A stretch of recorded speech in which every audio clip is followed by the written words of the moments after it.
Hey guys, so I'm a little under 7 weeks out. Let's just go into a prep update, talk some self-coaching things, all of that fun stuff that's been going on lately. So I've officially decided I'm going to commit to the show March 22nd. Obviously, that 2 week out mark is probably when I'll make my call to sign up for the show. I don't think, given how my body's responded, that I'm going to foresee any issues. However, you never know. That's a little bit of the uncertainty with prep is even when you've done it a few times, the body is unpredictable to an extent. So even where I know I'm on track for what I've seen in the past, things can happen, life can happen. So I'm not going to put all of my eggs in that basket, but that is the basket that I'm looking at to put my eggs in, if that makes sense. So the first few weeks, my weight hovered around the same spot a bit because I was really getting back into hard training and it was a lot of expenditure compared to what I had been doing. So finally in the past week and a half, my weight broke and then it sat down there and then hormones have brought it back up a little, but that's one of the peculiar things with coaching yourself is you can't get in your head about a moment in time or a little spike in weight, or if you look a little more inflamed or bloated one day. You just need to take it as data. And I think that's something a lot of athletes struggle with, especially first-time athletes, is you put a lot of your worth on that your body looks a certain way every single day and that your weight always trends downward. But that's not always the entire story. So for me, even though my weight was staying for a while, I was visibly improving. My muscles were filling back out and my waist has gotten tighter. So where realistically I've maybe lost 1.5 pounds, 2 pounds on prep, I look significantly tighter in the waist. I've lost over 1 inch in my waist and all of the things I need to see. But if I were only evaluating on weight, I would feel a little bit let down and like I was a failure and all of the work I was doing was for nothing. I'll put in here a semi check-in photo. I don't like sharing my entire check-ins. It's just a little too much out there for me nowadays. So I've improved a lot. I don't think I'm going to put my original photo in maybe until the end for transformation, but my shape is going in the direction I want. And it's also following the feedback I was given from Becky and Sandy at the women's workshop. So even though this is a developing division, there's basic criteria and there's examples from when bikini started to look at. So I'm still looking for some of that, a little bit of that muscularity, some of that fullness, while now I'm aiming to get a little bit leaner. So I'm really trying to make sure that my balance within my physique, front to back, top to bottom, left to right, is all in line. That is my biggest priority right now because when I was training for bikini, I was really particularly focused on mainly my glutes, a touch of my quads, but really, really heavily in the glutes. And I was not doing much upper body at all at that point because of the feedback I was given at my last show.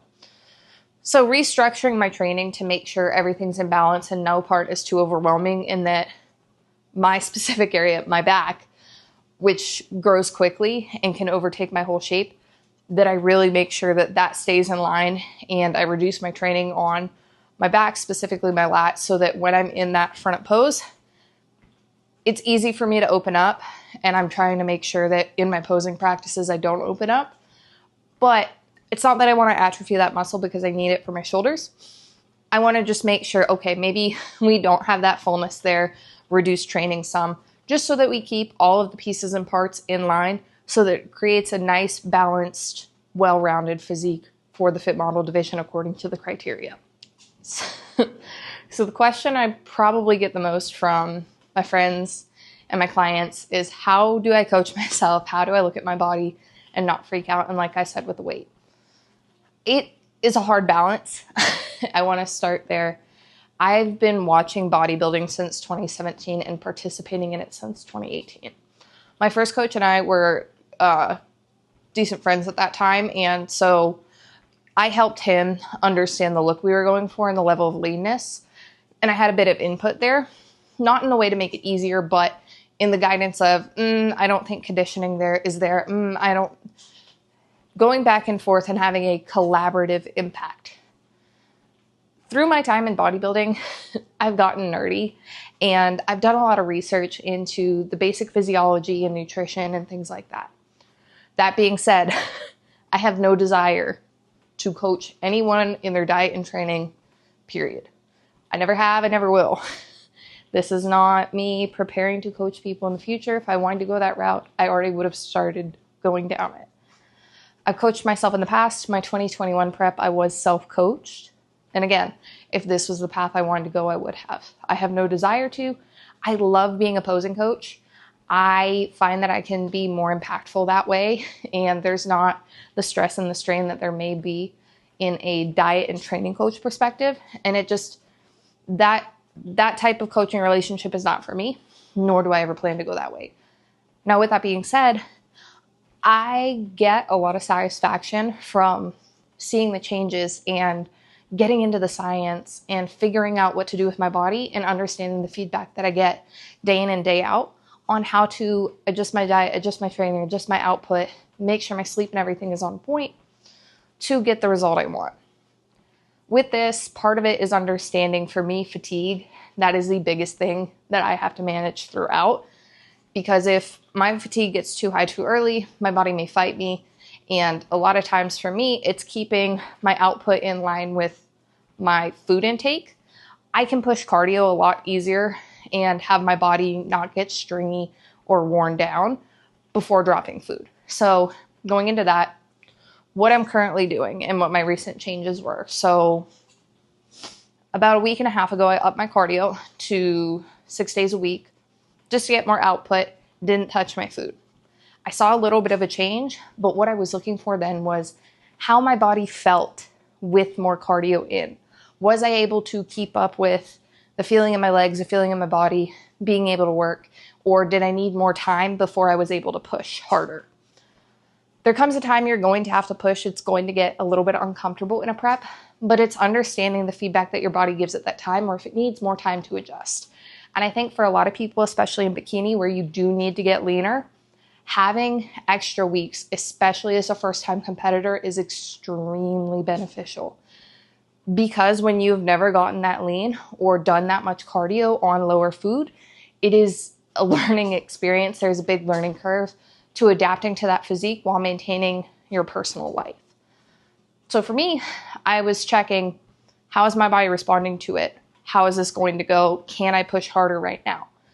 For me, at this about 7 to 8 week out mark is a good time to really put my foot on the gas, because I'm not super lean yet. I'm not super close. I'm not stressing out about being ready in time, but I'm able to get a little extra body fat off and really propel myself so that I am on time and I will be ready, and I reduce my stress as the athlete going into the show.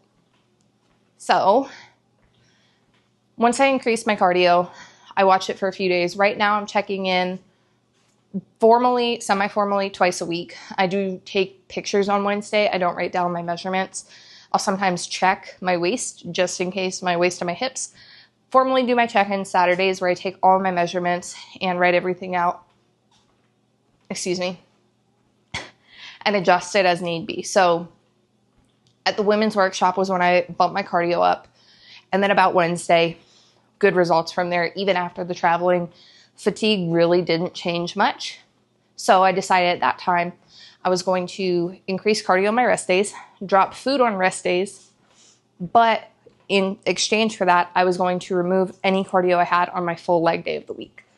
So my output stayed about the same, but I dropped my food on the rest days. So in my mentality, for me, having that food on the days where I really want to push the muscle and make sure I have that fullness is far more important than my rest days, where for me, just write it out, have it be a low carb day, almost do a little bit of a carb cycle to start, so that I can kind of push some of that fat off the body and get into a little bit more of a deficit. So when I say a low carb day, not really low by any means. It's still within normal range for me. I'm still not at the point where I was at the end of a bikini prep. I may get close to that point, but for right now, I'm looking at possibly pushing cardio a little bit more on those other training days outside of legs, just so that my legs stay fresh and can recover, and that I can push my training hard on those days just to ensure that I have that fullness in the glutes, which is really being expressed, especially in the walk to the back. So with those changes, it's been a few days. My hormones are high. I'll say that. Fatigue has jumped up a little, but that was to be expected. I was expecting a bit of an increase in fatigue, which happens throughout a prep regardless. So this is what I would expect my first wave of fatigue would be in a prep. Totally normal, totally doable. Just a slight adjustment mentally where it's been about 4 years since I've been on a bodybuilding diet. So things are going swimmingly. This weekend, we did do a lot. We went to Lowe's 3 or 4 times, painted, reorganized the time of the house. So I didn't necessarily overexert myself, but I did do a lot, plus the lower food and additional cardio. So just getting that balance out. But going back into self-coaching, I think the most critical thing is being able to switch from coach mode to athlete mode. There is a time and a place for me to evaluate my physique. And that is during the times when I am looking at the physique, thinking, okay, this week, sleep was this was this, the past few days, did I eat late? Is that why this jumped up? How is my training? Is there a reason my body's inflamed? What is going on? Does my body feel ready to push more? Will I get more squeeze or more juice with more squeeze right now? Or is that not beneficial? That is the time I evaluate. You do not need to look at your body every 30 minutes, every hour, and freak yourself out for little fluctuations in how you look or your weight. It is not good for you, and especially having a coach, like most people should, that is not what you need to do. You are paying someone to take that stress from you. Let them do that. Because here's the thing, they understand that your check-in is just a snippet in time, and your feedback to them and watching the trends over time is what matters. So even in a self-coaching sense, I'm not evaluating myself every day, every second, every minute. Towards the end of a prep, yeah, I'm going to check in more frequently, probably every 2 to 3 days, to make sure that I hold within that right level of conditioning for Fit Model. But there's a time and a place to be coach, and there's a time and a place to be athlete. And part of that is also checking myself that when I might get in a tizzy, then I'm like, my weight's up. I was, 2 pounds down last week. Why am I up? Is stopping myself, checking myself, and saying, this is not what I'm supposed to worry about. We're going to let coach me check in a few days and decide what needs to be done if this is still a problem. Me as the athlete, my job, eat my meals, hit my training, hit my steps, take my supplements, and get sleep. That is your job as the athlete. And understanding that and using that to empower you to have lesser stress is going to be the best thing that you can do.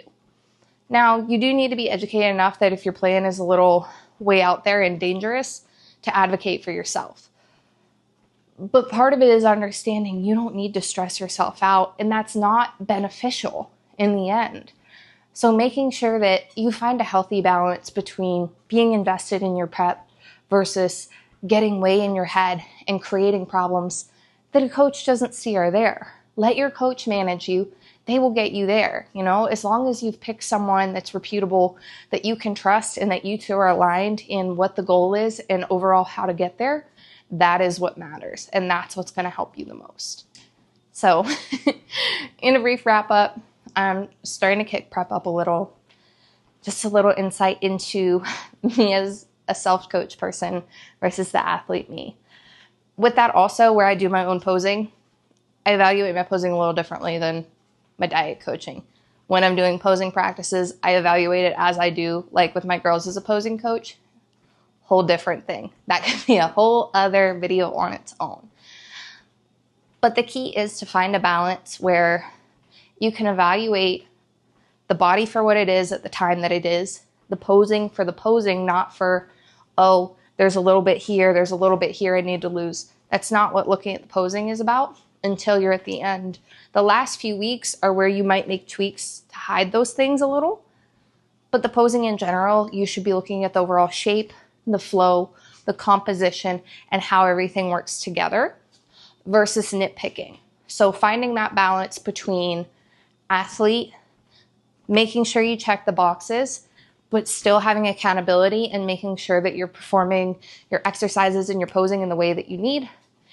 It's hard, but it's learnable. And I think relying on your friends, fellow competitors, and your coach to make sure that you keep your stress in line and stay on the right path is critical. So just a little wrap up there. Probably we'll do another one of these in 2 to 3 weeks. We'll see how it goes. I think it'll go well. But hopes are high, mood is high, fatigue's a little up, but it's totally normal and totally manageable. So I will talk to you guys next time and keep you all posted on how my prep goes.